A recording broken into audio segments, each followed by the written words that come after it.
आपका फ्रिज जानलेवा है। फ्रिज कर रहा है आपको बीमार। गर्मियों में फ्रिज का इस्तेमाल करते हैं तो थोड़ा संभल जाइए।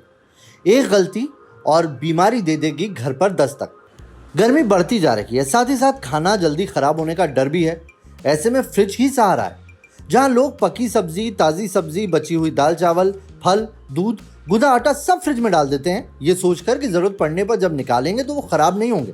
क्या आपको पता है फ्रिज के अंदर खाना रखने की भी एक लिमिट होती है? जी हाँ, कई फूड आइटम ऐसे हैं जो एक समय के बाद फ्रिज में भी खराब हो जाते हैं। इसके साथ ही खाने की चीज़ों के पोषक तत्व भी फ्रिज के अंदर ही खत्म हो जाते हैं। इसीलिए कुछ चीज़ों के फ्रिज में रखने का वक्त तय होता है। जैसे मटर बीन्स को आप 3 से 5 दिनों तक फ्रिज में रख सकते हैं, खीरा 4 से 6 दिन, बैंगन 4 से 7 दिन, मशरूम 3 से 7 दिन, फूल गोभी 3 से 5 दिन, बंद गोभी 1 हफ्ते और गाजर 3 हफ्ते।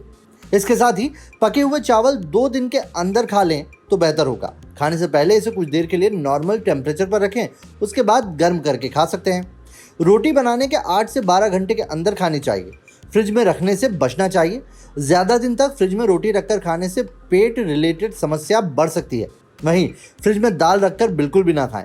दाल की पौष्टिकता बनाए रखने के लिए इसे ताज़ा बनाकर ही खाना ज़रूरी है।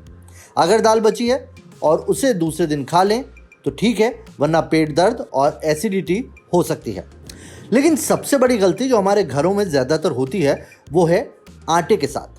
हम आटे को गूंद कर कई दिनों तक फ्रिज में रख लेते हैं, लेकिन आटा हमेशा रोटी बनाने के 10 मिनट पहले ही गूंदना चाहिए। जब हम आटे में पानी मिलाते हैं तब उसके अंदर जो केमिकल है उसके रिएक्शन होते हैं, इसलिए आटे को गूंदते ही फौरन रोटी बना लेनी चाहिए।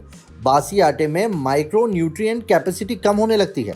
जैसे ही हम उसे खाते हैं उससे अपच और एसिडिटी की प्रॉब्लम हो जाती है। ताज़ा गुदा आटा बीपी और डायबिटीज़ के मरीजों के लिए फ़ायदेमंद है। एक और बात याद रखें कि गूंदे हुए आटे को जब हम फ्रिज में रखते हैं तब फ्रिज में मौजूद रेज उसमें चली जाती हैं, जो सेहत को और ज़्यादा नुकसान पहुंचाती है। ये वाला आटा काला तक हो जाता है, जिससे रोटी कड़क बनती है और उसे पचाना आसान नहीं होता। इसके साथ ही ब्रेड, कॉफ़ी और शहद को कभी भी फ्रिज में नहीं रखनी चाहिए।